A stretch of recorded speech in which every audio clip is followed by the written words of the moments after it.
Right details చూద్దాం. మాచర్ల మాజీ MLA Pinnelli రామకృష్ణారెడ్డిపై పోలీసులు నిఘా పెట్టారు. పిన్నెల్లిని రేపు పోలీసులు అదుపులోకి తీసుకోనున్నారు. నరసరావుపేటలో అనిల్ కుమార్ యాదవ్ ఇంట్లో పిన్నెల్లి ఉన్నారు. పిన్నెల్లి బస చేస్తున్న ఇంటి చుట్టూ పోలీసులు భారీ బందోబస్తు ఏర్పాటు చేశారు. ఇంటికి నలువైపులా పోలీసులు మఫ్టీలో పహారా కాస్తున్నారు.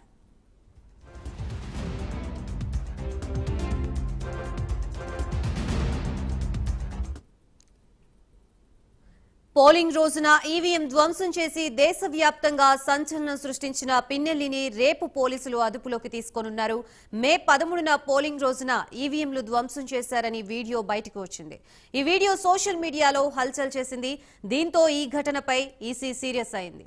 పోలింగ్ బూత్ లో జరిగిన పరిణామాలపై సాయంత్రం 5లోగా వివరణ ఇవ్వాలని ఏపీ ప్రధాన ఎన్నికల అధికారిని ఆదేశించింది.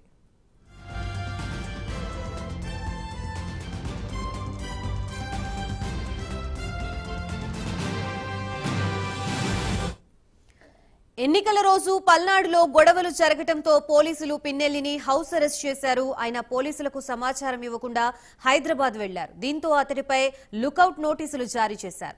ఆ తర్వాత ఈవీఎంని ధ్వంసం చేసిన వీడియో బయటకు వచ్చింది. ఈ వ్యవహారంపై ఈసీ మరింత సీరియస్ అయింది. ముందస్తు బెయిల్ కి దరఖాస్తు చేయడం, పోలీసులు మరికొన్ని కేసుల్లో ఆయన్ని నిందితుడిగా చేర్చడం తెలిసిందే.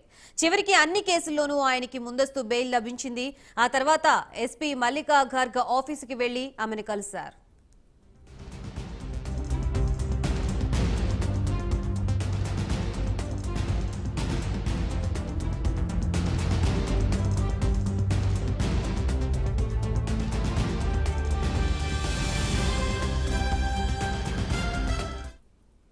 ఇక పాల్వాయి గేటులో ఈవీఎంని ధ్వంసం చేసిన కేసులో జూన్ 6 వరకు ఆయన్ని అరెస్టు చేయొద్దని కోర్టు ఆదేశించింది.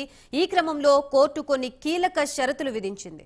పిన్నెల్లి మాచర్ల నియోజకవర్గంలోకి అడుగు పెట్టొద్దని, ఆయన జూన్ 6 వరకు నరసరావుపేటలోనే ఉండాలని ఆదేశించింది. జూన్ 4న ఓట్ల లెక్కింపు కేంద్రం మరో చోట ఉంటే అక్కడికి వెళ్లేందుకు మాత్రమే అనుమతి ఇచ్చింది. అంతేకాదు ఈ కేసులో సాక్షుల్ని కలవడానికి వీల్లేదని, వారిని ప్రభావితం చేయొద్దని స్పష్టం చేసింది. ఒకవేళ అనుచరులు ఏదైనా చర్యలకు పాల్పడితే పిన్నెల్లిదే బాధ్యత అని కూడా తెలిపింది. ఇక బెయిల్ టైం ముగుస్తూ ఉండటంతో పోలీసులు ఇప్పటికే అప్రమత్తమయ్యారు. పిన్నెల్లి ఇంటి వద్ద పహారా కాస్తున్నారు. ఇక రేపు అతన్ని అదుపులోకి తీసుకోనున్నారు.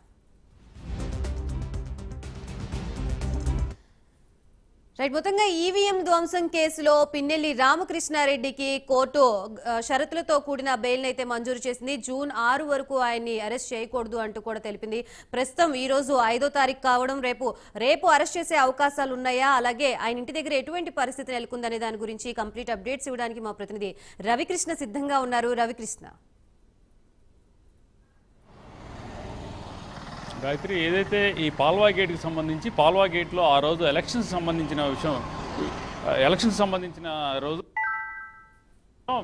అక్కడ ఉన్నటువంటి ఈవీఎంను ధ్వంసం చేసిన కేసు, అదేవిధంగా కూడా అక్కడ సంబంధించి ఏదైతే పాల్వా గేట్లోనే ఆ ఈవీఎంను ధ్వంసం చేసి వస్తున్నటువంటి సందర్భంలో మహిళ అడ్డుకున్న నేపథ్యంలో ఆమె మీద దుర్భాషలాడిన కేసు, అలాగే అక్కడ ఉన్నటువంటి హనుమంతరావు అనేటువంటి వ్యక్తి ఈ ఈవీఎంను ధ్వంసం చేస్తున్నప్పుడు అడ్డుకున్న తర్వాత అతని మీద అక్కడ ఉన్నటువంటి ఏదైతే టీడీపీకి సంబంధించినటువంటి కార్యకర్తలు ఉన్నారో వాళ్ళ మీద దాడి చేశాడు. దానికి సంబంధించి 307 కేసు ఒకటి నమోదైంది. అదేవిధంగా కూడా ముఖ్యంగా కూడా ఈ కారంపూడికి సంబంధించినటువంటి కేసు, అది అక్కడ కారంపూడికి సంబంధించి అక్కడ ఉన్నటువంటి ఏదైతే టీడీపీకి సంబంధించినటువంటి కార్యాలయం ఏదైతే ఉందో ఆ కార్యాలయానికి సంబంధించి కార్యాలయం మీద దాడి చేయడం, ఇక్కడ ఉన్నటువంటి వ్యక్తుల మీద దాడి చేసిన పరిస్థితి, టీడీపీ కార్యాలయాన్ని తగలబెట్టడం, అదేవిధంగా కూడా అక్కడ ఉన్నటువంటి టీడీపీకి సంబంధించిన వ్యక్తుల వాహనాన్ని కూడా ధ్వంసం చేసినటువంటి కేసు ఏదైతే ఉందో దానికి సంబంధించి పూర్తిగా కూడా